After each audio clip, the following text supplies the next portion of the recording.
The morning sun rose slowly over the small coastal town of Clearwater Bay. It painted the sky in shades of gold and pink, touching the sea with light that danced on the calm waves. The air carried the smell of salt and coffee, the two scents that always mixed together in the little cafe by the harbor. Inside the cafe, the same small group of locals sat in their usual spots. Fishermen talked about the weather, old women shared news about their grandchildren, and a few tourists sipped tea while looking out at the water. Among them sat an old man named Tom. No one knew much about him except that he had lived in town for almost 8 years. He came every morning, ordered plain coffee with no sugar, and sat by the window with a newspaper that was always a day old. Tom looked like any other quiet old man. His gray hair was cut short and his hands were rough, the kind that showed years of work. His jacket was simple, worn at the elbows, and had no patches or medals. He never spoke about where he came from or what he had done before he arrived in Clearwater Bay. People asked sometimes, but his answers were short and polite. "Just an old worker," he would say with a small smile. After that, no one pressed further. Despite his quiet nature, everyone respected him. He helped carry heavy boxes for the cafe owner, Mrs. Helen, whenever deliveries came in. He fixed the door when it jammed, repaired the leaky faucet in the kitchen, and even helped one fisherman mend his net. He never accepted money for any of it. "Helping keeps me busy," he would say. That was all.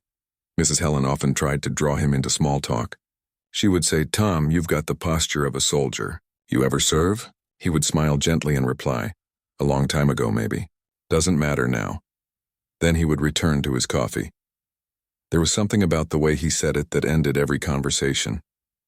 Not because he was rude, but because it carried a weight no one could quite name. It felt like he had lived through things that words could not describe. One quiet morning, the peace of the cafe shifted. A group of men entered, their presence strong but disciplined. They were young, fit, and carried themselves with the same calm confidence that soldiers do. Their haircuts were sharp, their eyes alert. They wore casual clothes, but anyone could see they were not ordinary travelers. They sat together talking softly, but with that tone of control that comes from shared experience. Mrs. Helen smiled and said, "You boys look like military. Navy, maybe?" One of them, a tall man with short brown hair, nodded. "Yes, ma'am. We're just passing through after some training nearby." Tom looked up from his newspaper for a brief second. He studied them, then lowered his gaze again. Something in his eyes changed, though, just for a heartbeat. He folded the newspaper neatly and took another sip of his coffee. The youngest of the group, a man named Mark, glanced at Tom.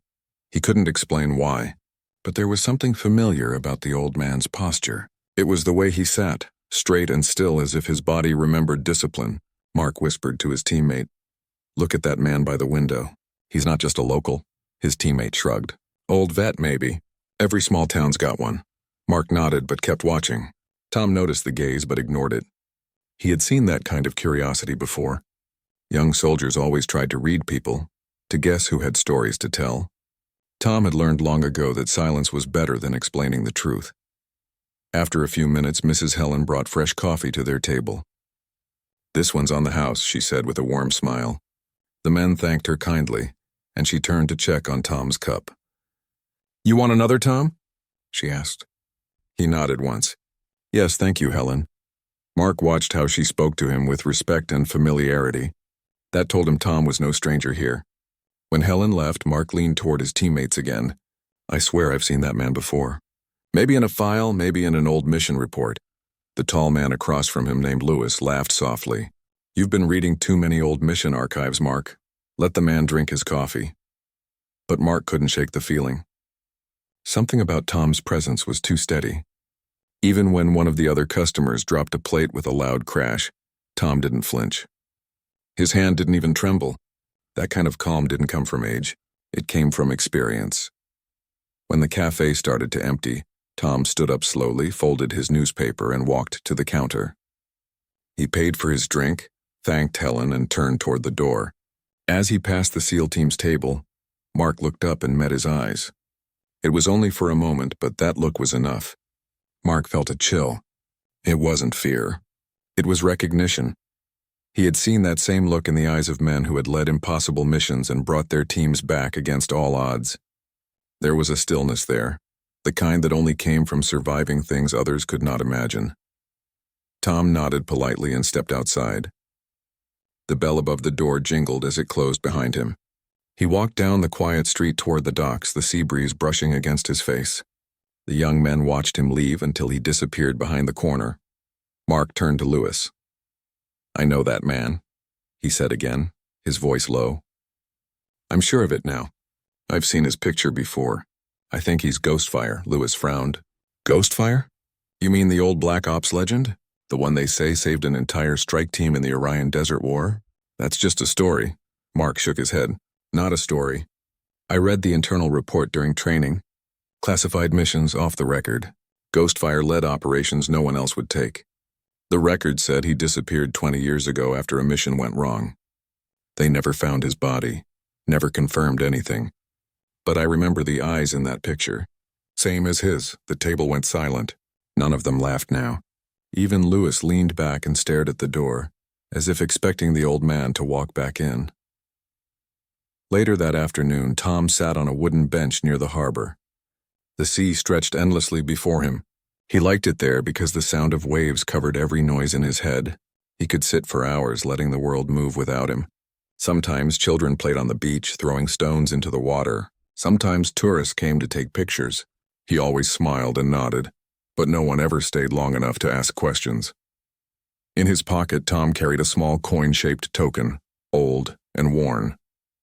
It wasn't money, but a team coin from long ago. One side had an eagle. The other side had no mark.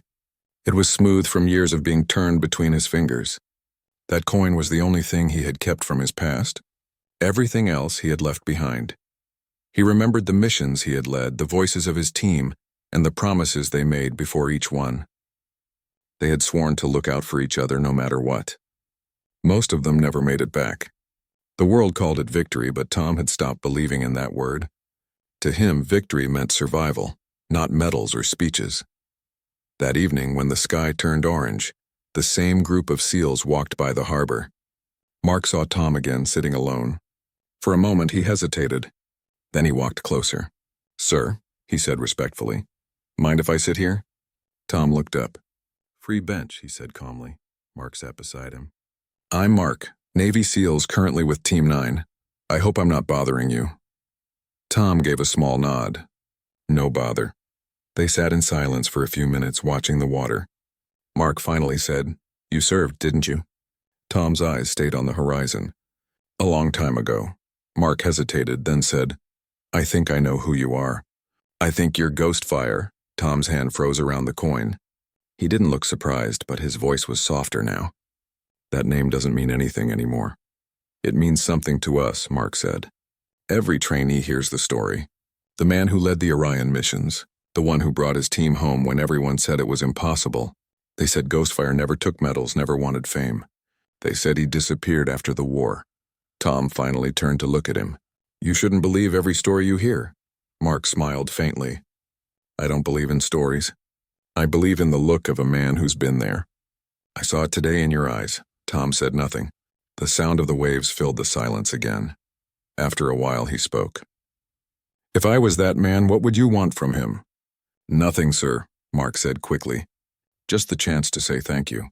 My father served in one of your support units. He said you saved his team once." Tom looked at him quietly. "Your father made it home then?" "Yes," Mark said. "He told me that bravery doesn't always mean fighting. Sometimes it means doing the right thing when no one will ever know." Tom nodded slowly. "Your father was a wise man." Mark stood up, sensing the conversation was over. He saluted him even though he didn't have to. "It's an honor, sir." Tom gave a small nod. "Take care of your men," he said. Mark smiled. "Always." When the young SEAL walked away, Tom turned the coin in his hand one more time. The light from the setting sun reflected on its surface. He closed his fist around it and whispered something only the sea could hear. That night, the town slept peacefully. The cafe was dark and the harbor was quiet. But for the first time in years, Tom didn't feel completely alone. Somewhere out there, someone still remembered Ghostfire. Not as a legend, but as a man who had once carried others through the fire and never asked for thanks. The morning sun spilled gold over Clearwater Bay, turning the calm water into a ribbon of light. The town moved slowly, carrying on with its quiet routines. Fishermen prepared their boats.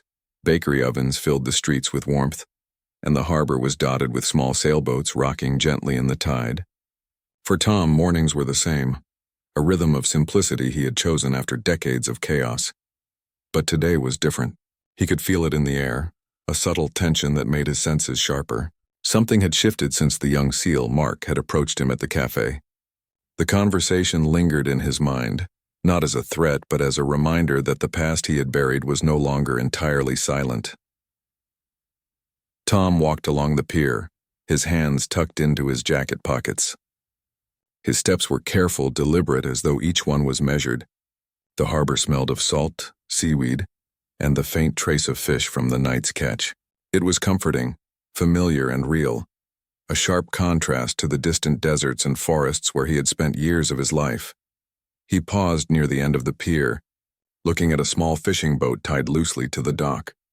Its paint was peeling, its ropes frayed, but it floated steadily in the water. Tom ran a hand over the rough wood. Memories surged, unbidden. He remembered similar boats, similar docks, where missions had begun and ended, where comrades had laughed before the danger took them, and where he had learned the meaning of responsibility beyond any medal or ceremony. Those days were vivid and haunting. He could see the faces of his old team, young and confident, unaware of the trials ahead. He remembered the names, the voices, the moments when each decision he made could mean life or death. Some of them were gone, lost to missions that the world would never know about. Ghostfire was not a man who sought recognition. The only thing he sought was to make sure others returned safely. Tom's hand brushed against the small coin he always carried. The eagle engraved on it was worn smooth from years of handling. It was a reminder of his team, of survival, and of the silent promise he had made decades ago, to remember every life, every mission, and every sacrifice. He turned as he heard footsteps behind him. Mark's voice was cautious but friendly. "Sir, may I join you?" Tom did not answer immediately. He studied the young SEAL, noting the careful way he moved, the respect in his posture, and the genuine curiosity in his eyes. Finally, he nodded. "Sit." Mark came to the bench and sat beside him, his own gaze drawn to the calm water. Neither spoke for a while. The waves lapped gently against the pier, the sound steady and soothing. Tom felt the familiar weight of his past pressing against the present. Mark broke the silence. "Sir, I wanted to understand more about what you went through. I know some things are not for public knowledge, but anything you can tell me will help me and my team." Tom exhaled slowly. He had long avoided talking about those years. Memories were dangerous. Sharing them could bring back pain, loss, and ghosts that never fully rested. But he also sensed sincerity in Mark, a desire to learn not for glory but for understanding. "The missions," Tom began, his voice calm but firm, "were never simple. Each one had its dangers, its unknowns, its impossible choices. And yet we went because someone had to. We went because people depended on us. Victory was never measured in medals. It was measured in who returned alive and in the hope that our actions saved others." Mark listened intently. "You carried all of it alone?" Tom nodded. "Not alone. My team carried it too in ways I cannot explain. But the decisions, the final choices, those rested with me. That burden never left, not for a day, not for a night, and it is why I live quietly now. Away from noise, away from recognition. The memories are enough. They are heavy, but they are mine." Mark nodded, understanding the gravity of his words. "Orion Desert War," he said softly, testing the waters. "That mission you led. Many say it was impossible." Tom's eyes darkened slightly. He could still remember the desert sun, the shifting sands, the quiet tension in the team as they navigated an enemy zone surrounded on all sides. He remembered the radio crackling with orders and the impossible choices he had to make to keep everyone alive.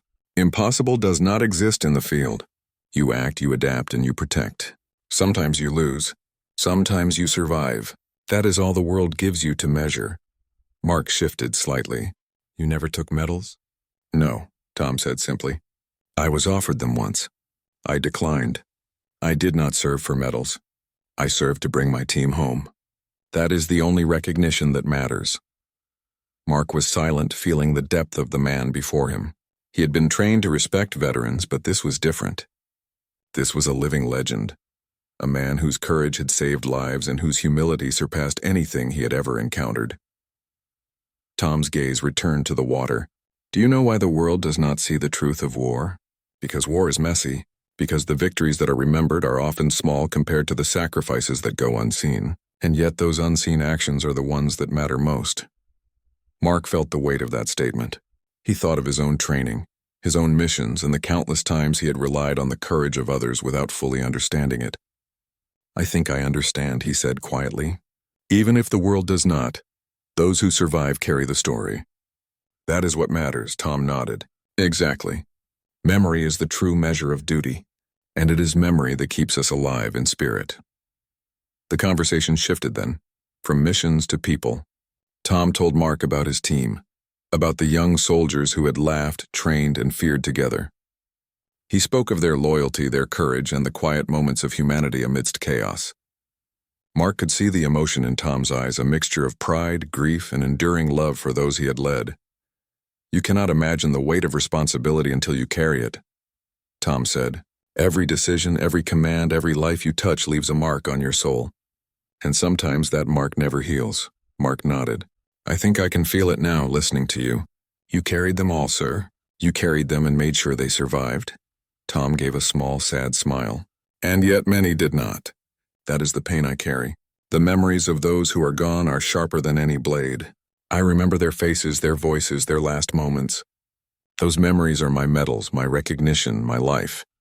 Mark reached out and gently touched the coin in Tom's hand. This was yours?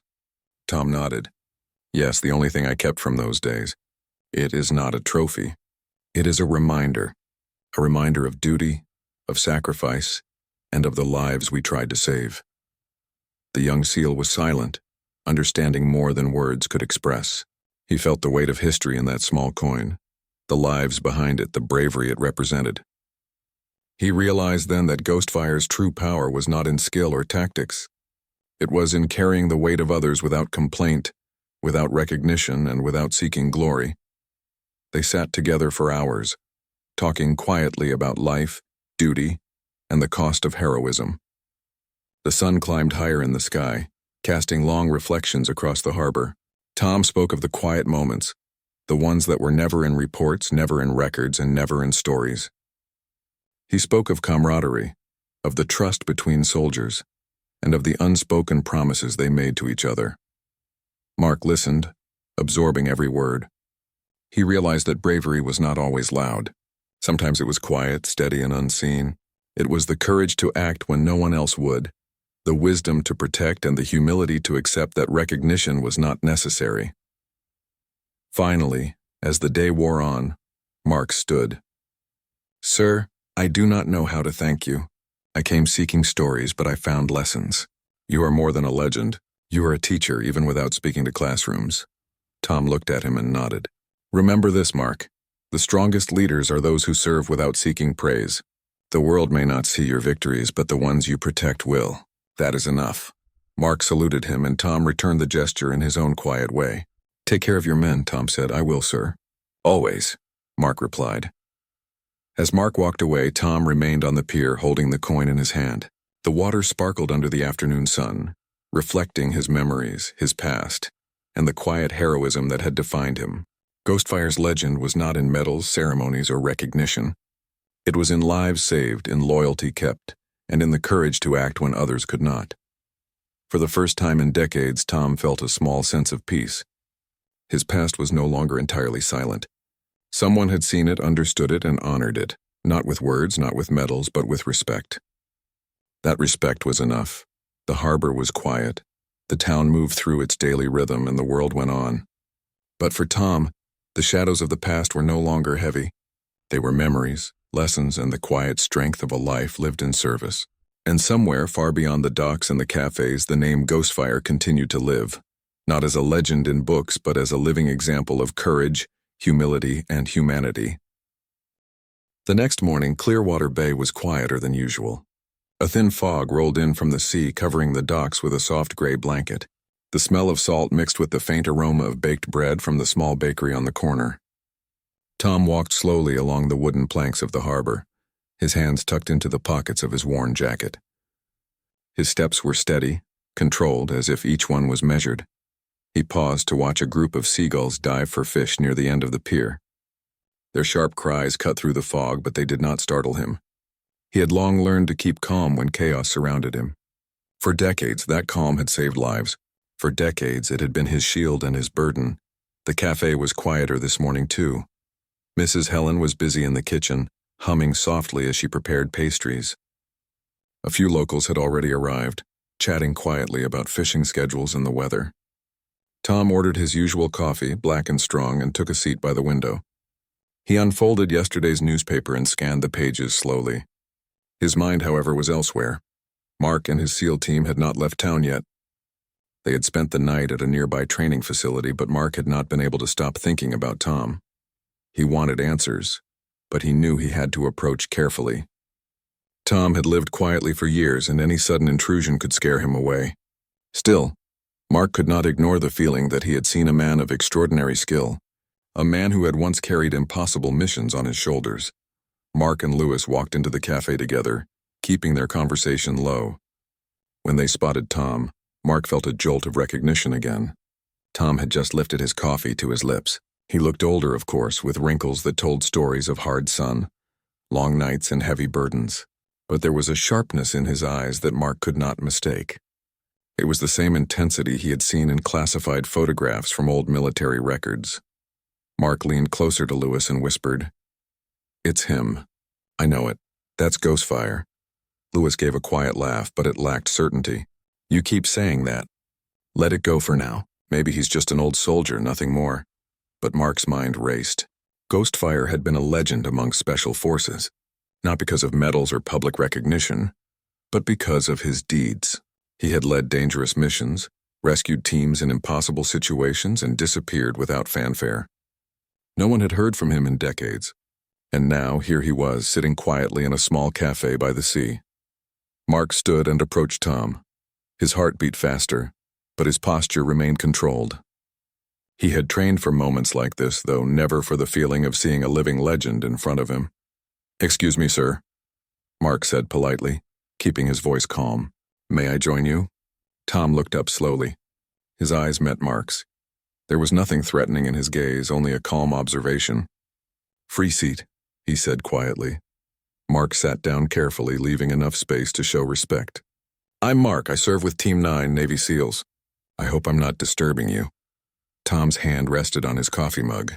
He studied Mark for a moment. "I've been disturbed many times in my life. You're not one of those times." Mark smiled slightly, feeling a small relief. "I wanted to speak with you because I believe I know who you are." Tom's hand paused on the mug. His face remained neutral. "And who is that?" Mark leaned in, lowering his voice. "Ghostfire." The words hung in the air like a storm waiting to break. Tom's fingers tightened slightly around the coffee mug. He did not look shocked, but there was a sharp focus in his eyes. The cafe seemed to quiet down even further. For a moment it was just the two of them, the hum of the coffee machine in the background and the distant cries of seagulls. "Ghostfire," Tom said slowly, his voice steady. "That name has not been spoken aloud in decades." Mark nodded. "I know. It is a name we only hear in training and stories. Everyone knows the legend. They say Ghostfire led missions no one else could. They say he saved his team when the world gave up on them. And then he disappeared. We were told it was impossible for anyone to survive certain missions, but you did." Tom looked out the window at the fog-shrouded harbor. His voice was soft but firm. "Legends are for those who write books. I lived the missions. I saw the faces of those who did not come home. The victories I carried were not in medals, but in survival. Every life I could protect, every team I could guide home, that was the only reward I ever wanted." Mark listened, captivated. He had imagined meeting Ghostfire in many ways, but he had not expected this quiet, calm man who spoke with humility and sadness. "No medals?" he asked. Tom shook his head. "No medals. No public recognition. When you carry memories like mine, medals feel meaningless. I do not need people to know. The ocean remembers. The wind remembers. The ones who are gone remember." Mark's mind raced. He had read stories of soldiers who had sacrificed everything, but hearing it from the man himself was different. There was no bravado, no pride, only honesty and the weight of responsibility. "Why stay here, sir?" Mark asked. Why not tell your story? People would honor you. You could have every medal, every ceremony, every recognition. Tom looked at him, a small, sad smile forming. I stayed here because life moves on and so must we. Recognition does not change what happened. The names of those who did not return, the faces I cannot forget. Those memories are not for celebration. They are for remembrance. Quiet remembrance. That is enough for me. Mark felt a lump in his throat. He had met many great men in his training, but few had the weight of experience that Tom carried. He realized then that Ghostfire's greatest strength was not skill or courage alone. It was the ability to carry the burden of others without seeking attention. A few customers glanced toward them, sensing the intensity of the conversation, but none interrupted. Mrs. Helen brought fresh coffee to Tom's table, placing it gently in front of him. "On the house," she said with a warm smile. Tom nodded his thanks, his eyes never leaving Mark. Mark leaned closer again. "I have to ask, sir, if I may, about Orion." Tom's expression hardened slightly at the mention of the mission. Orion Desert War had been one of the most dangerous assignments in recent military history. He remembered every detail, every decision, every life that depended on him. "You do not need to know," he said softly. "It is a past that belongs to the men who did not come home into the silence that follows such missions." Mark nodded. He had expected resistance, but he also knew he could not leave without understanding at least a part of the truth. "I only want to know what I can pass to my team. We learn from stories like yours. You are more than a legend. You are a teacher, even if you do not stand in a classroom." Tom studied the young SEAL for a moment, then reached into his jacket pocket. He pulled out a small coin-shaped token, worn smooth from years of handling. On one side, an eagle was etched. The other side had no markings. He placed it on the table gently. "This belonged to my team," he said quietly. "It is the only thing I kept. Every mission, every success, every loss is remembered here. Not in medals, not in awards, here." He tapped the coin. Mark reached out, hesitating before touching the coin. He felt the weight of history in that small object. "It is a treasure," he said softly. Tom shook his head. "No treasure, responsibility, duty, memories, that is all that remains when the world moves on." For a long moment they sat in silence. The fog outside thickened, covering the harbor in a soft gray haze. Tom's gaze returned to the sea. "Do you understand what it means to be alone in the decisions that affect life and death?" he asked. Mark nodded. "Yes, sir. We train for it. But I know we cannot understand fully until we live it. That is why the world does not always recognize true bravery," Tom said, "because true bravery is often quiet, invisible, unrecorded. It lives in the memories of those who survive, in the stories they carry in silence." Mark could feel the truth in every word. He realized that medals, honors, and recognition were not the measure of a soldier like Tom. The measure was in courage, sacrifice, and the willingness to act when others could not. Finally, Tom spoke again. "You have potential, Mark. Remember, the strongest leaders are those who protect without needing praise. The world will not always see your victories. Your men will remember. That is enough." Mark felt a deep respect for the man before him. He had come expecting stories of glory, but he found wisdom, humility, and a lifetime of lessons carried in quiet strength. He stood, ready to leave, but paused. "Sir, one last thing. Will you ever let others know who you are?" Tom smiled faintly, his eyes reflecting the early light of the sun breaking through the fog. "Some truths are not for the world. They are for those who see, who remember, and who carry them forward. That is all that matters." Mark saluted him, and for the first time he felt he was in the presence of a man who had truly shaped history in silence. Tom returned the salute in his own way with a simple nod, and watched as the young SEAL walked away. The fog began to lift, revealing the calm waters of Clearwater Bay. Tom held the small coin in his hand, turning it slowly. The eagle etched into its surface caught the sunlight, glinting like a reminder of past missions, past sacrifices, and the quiet heroism of a man who wore no medals but carried the weight of the world in his heart. For Tom, the legend of Ghostfire was no longer a story whispered in archives. It was a memory of duty, of lives saved, and of silence kept. And as the town moved through the days passed quietly after Mark's visit. The sea breeze moved through the small coastal town, carrying the smell of salt and old wood from the docks. Tom lived his days as usual, He fixed his fishing net, read his books, and took walks along the shore. The town had accepted him as part of its calm rhythm. But something had changed. Whenever Tom went to the cafe, a few people looked at him differently now. Word had spread that the old man might have been someone important once. Tom did not speak of it. He stayed polite and quiet. Inside, though, memories stirred. He thought about the faces of the men he had led, the ones who never came home. He remembered the times he had given impossible orders to save others, the times when silence had been his only friend. He told himself he had made peace with the past, yet now it was finding its way back to him. Mark, on the other hand, had not stopped thinking about Tom since their meeting. The story of Ghostfire had been part of military whispers for years. Every SEAL had heard bits and pieces, but no one had ever met the man. Mark had, and it had changed him. He could not let the story fade again, so he made a plan.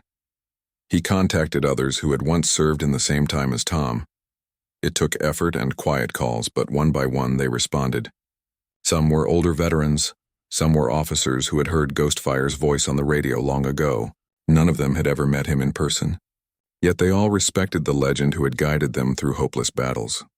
Mark told them that Ghostfire was alive, living a peaceful life in a small town by the sea. He said they owed him something, not medals or fame, but recognition of what he had done. They agreed without question. The group decided to meet on a Saturday evening at the harbor. No one wanted a big event or cameras. It would be private, quiet, and meaningful. They would gather not as soldiers, but as people who understood what true leadership meant. On that Saturday, the town was calm. The sun began to sink behind the horizon, painting the water gold and orange. Tom sat outside his home repairing an old fishing rod. He was unaware of what was coming. A few footsteps approached from the path behind him. When he turned, he saw Mark standing there, dressed not in uniform but in plain clothes. Behind him came others, men and women of different ages. Some walked with canes, some stood tall, but all carried the same steady presence. Tom slowly stood up. "Evening," he said quietly, surprised by the number of people. Mark gave a small nod. "Evening, sir. We hope we're not disturbing you." Tom smiled faintly. "No, not at all. What brings all of you here?" Mark took a step forward and said, "Respect, sir." "And gratitude," Tom looked puzzled. Then he saw something in Mark's hands, a small wooden box. Inside it were medals, patches, and old service pins polished and shining in the fading light. Behind Mark, the others carried similar items, each holding a medal or ribbon of their own. One of the older veterans stepped forward. His voice was rough but clear. "We never met you in person, Ghostfire. But we remember your voice. We remember the orders that saved our lives. You never asked for medals, so we bring ours instead." Tom froze at the mention of that name. It had been years since he had heard it spoken aloud. He looked at each of them in silence, unsure of what to say. The air grew still, and the only sound was the gentle lap of waves against the dock. Mark placed the box on a wooden table by the harbor. "You carried us through missions no one else could handle," he said. "You led without being seen, without expecting anything in return. You said once that medals mean little. Maybe that's true. But they mean something to us, sir. They remind us that we were not alone." Tom's eyes softened. He slowly walked to the table. The medals gleamed like memories, each representing a life, a mission, a sacrifice. He ran his fingers lightly over them, then looked up at the group. "I never wanted to be remembered," Tom said. His voice was calm but full of feeling. "I wanted all of you to live. That was enough."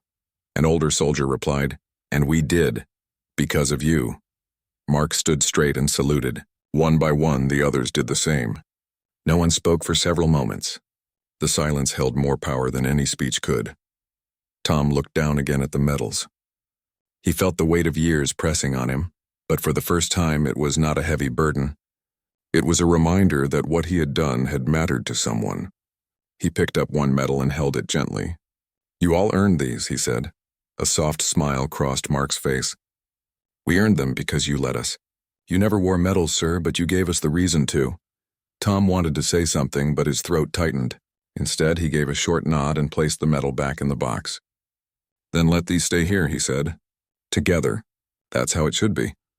Mark closed the box carefully and set it on the table again. "We'll leave it with you, sir. You can do what you wish with it." The sun dipped lower and the sky turned deep red. The sea breeze carried the scent of salt and the faint sound of gulls. The group stayed a while longer. sharing quiet words and stories. Some spoke of old missions, others of how Ghostfire's orders had given them courage. Every story reminded Tom that even though he had tried to disappear, his actions had lived on in those he saved. As night approached, the veterans began to leave. One by one they shook Tom's hand. Each said thank you in their own way, some with words, some with a nod. When only Mark remained, he turned to Tom and said, "There's one more thing, sir. The recruits back at the base know your story now. They speak your code name with respect. You've become a lesson for them. Not about fighting, but about what it means to lead." Tom took a deep breath and looked out at the darkening sea. "Then teach them well," he said. "Make sure they learn that courage is quiet, not loud." Mark nodded. "Yes, sir." Before leaving, Mark looked back once more. Tom stood by the dock, his figure outlined against the last light of the sunset. The wooden box sat beside him, glowing faintly in the warm light. It was not a box of medals anymore. It was a symbol of unity, sacrifice, and the bond that tied them all together. After everyone left, Tom sat by the harbor listening to the waves. He opened the box again and looked at the medals. He thought about each name, each voice he had once known. He whispered softly, "You all came home tonight." He closed the box and placed it on the shelf inside his small home. It would stay there as a reminder, not of war, but of the peace that followed. From that day on, Tom still went to the cafe, still read his newspaper, and still lived quietly. But there was something different in his eyes now. The townspeople noticed it too. He carried a quiet pride, not for himself, but for those who had stood with him. Sometimes young people at the cafe asked him about his time in the service. He always smiled and said, "I was just a voice on the radio." He never mentioned the name Ghostfire again, but those who had been there knew. When the sun set each evening, Tom looked out over the sea. The waves reflected the light like rows of shining medals. He did not need to wear any on his chest. His legacy was carried in the hearts of those who had found hope because of him. That night the sea was calm, and the stars began to appear one by one. Tom sat in his chair, feeling a quiet warmth in his heart. For years he had carried the weight of memory alone. Now it was shared, and that made all the difference. He knew that legends fade, names are forgotten, and stories change with time. But the values behind them endure. Honor, duty, and compassion never die. As the night deepened, Tom closed his eyes for a moment, and in the rhythm of the waves he could almost hear the voices of his old comrades. They were not gone. They were home. He opened his eyes again and smiled. For the first time in many years, the quiet felt peaceful, not lonely. The sea, the stars, and the memory of his brothers in arms surrounded him. He whispered one last word, barely audible but filled with strength. "Thank you." The next morning came with a golden sunrise stretching across the horizon. The ocean shimmered like a sheet of glass, and the first light touched the small coastal town, waking fishermen, shopkeepers, and early walkers.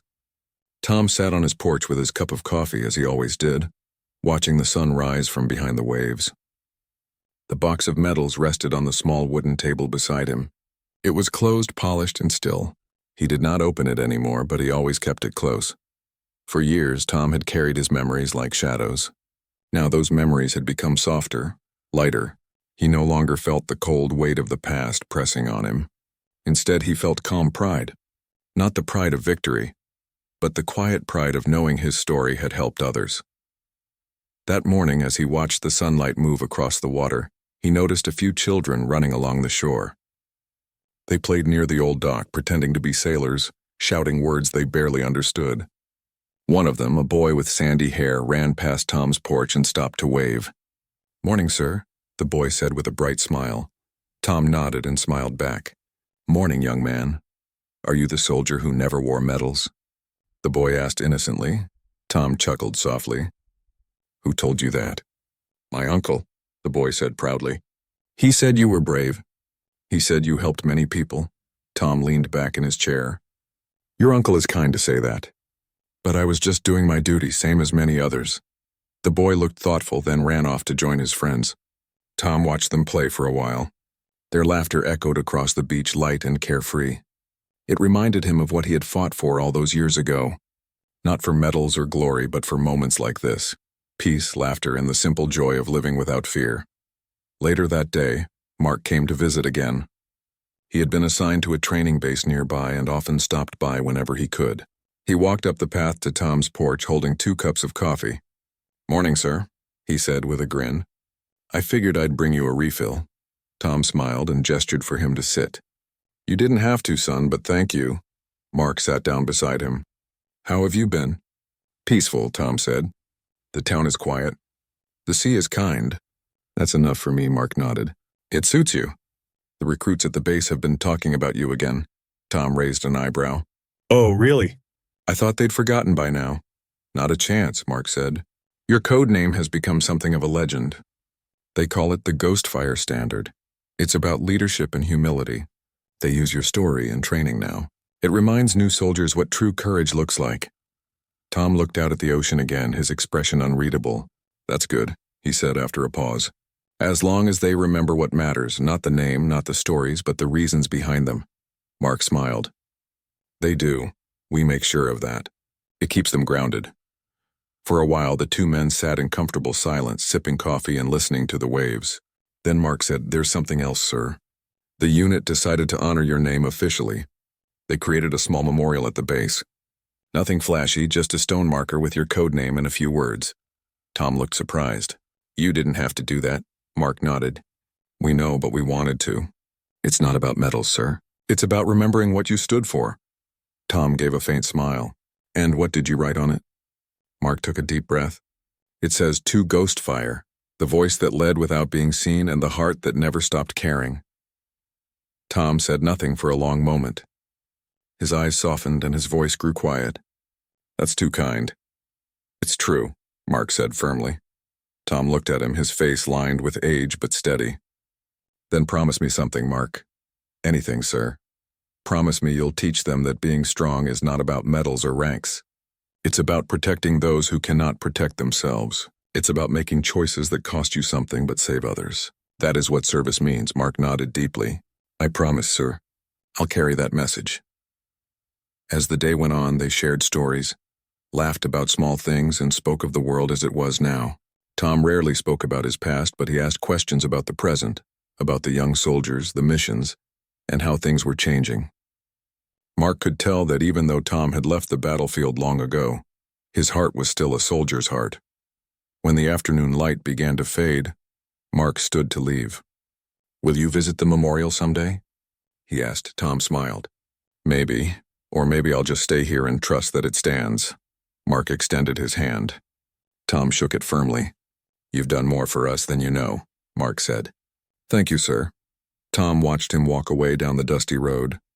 The younger man's steps were confident, but his posture carried a respect that few people showed anymore. Tom felt proud, not of himself but of the generation that had come after him. That night, Tom sat by his small table and opened the box of medals one last time. He looked at the shining pieces of metal and the colorful ribbons. Each one had a story, a name, a reason. He thought of the people who had given them to him, of their faces in the fading light of that evening by the dock. He gently touched one medal and whispered, "Rest easy." Then he closed the box again. The next few weeks passed peacefully. Life in the town went on as usual. Fishermen brought in their catches, children played by the beach, and tourists came and went. Tom continued his daily routine, the cafe in the morning, the walk by the docks in the afternoon, and the quiet porch in the evening. People often greeted him with a kind smile or a respectful nod. They did not call him Ghostfire, and he liked it that way. He was just Tom, the old man by the sea. That was enough. One evening, the cafe owner, a kind woman named Clara, came to his table. "Mr. Tom," she said softly, "there was a letter for you. It came through the base. The young officer said it was from one of your old friends." Tom took the letter and thanked her. He waited until he was home before opening it. The handwriting was shaky but familiar. It was from one of the veterans who had visited him that night by the harbor.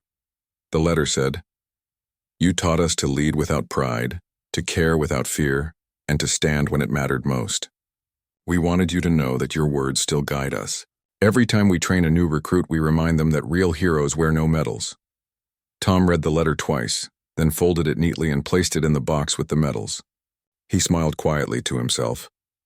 As time passed, Tom grew older, but he never grew lonely. The townspeople looked after him, and Mark visited whenever he could.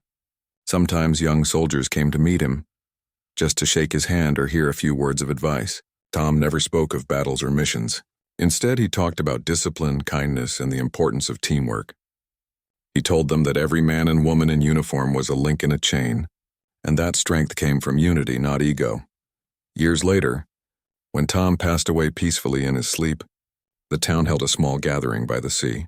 Mark was there along with many veterans and townsfolk. They placed the wooden box of medals on a small table beside his chair. The flag that had once rested in his home was draped over it. Mark stood in front of the group and spoke. He never asked for recognition. He never wanted praise, but his name will live on in every soldier who remembers that true courage is quiet. Tom may have worn no medals, but he left behind something far greater, an example that time cannot erase. The sound of waves filled the silence that followed. Some wiped away tears, others stood in salute. The sun dipped low, painting the water in colors that seemed alive. After the ceremony, Mark walked to the edge of the dock. He looked out at the horizon and whispered, "Goodbye, sir. The code lives on." He stood there for a long time as the wind brushed past him, carrying the scent of the sea. The evening light shimmered across the water like a path to the beyond. Mark felt at peace, knowing that the man they called Ghostfire would never be forgotten. From that day on, new recruits learned about Ghostfire. They learned that honor did not come from medals or fame, but from humility and sacrifice. They learned that leadership meant standing firm when others could not. And when they graduated, they saluted toward the sea, toward the unseen figure who had once led them through impossible odds. In the small coastal town, Tom's house remained untouched. The porch chair faced the ocean, and the wooden box rested on the shelf inside. Visitors sometimes left small medals on the table by the window, not as gifts, but as tributes. No one ever took them away.